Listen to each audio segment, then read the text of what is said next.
In Mark 16 and 17, Jesus said, every believer can speak in tongues. Many misunderstand this because we're told in 1 Corinthians 14 and 28, we shouldn't speak in tongues without interpretation.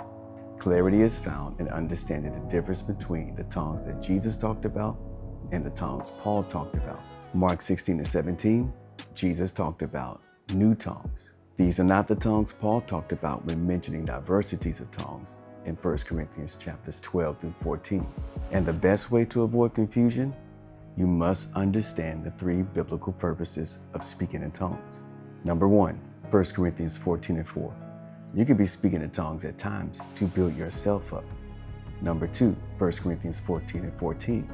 You can be speaking in tongues at times to be thankful to God, or in other words, in a context of worship. According to 1 Corinthians 14 and 2, when speaking in tongues for this reason, you're not talking to man, you're talking to God.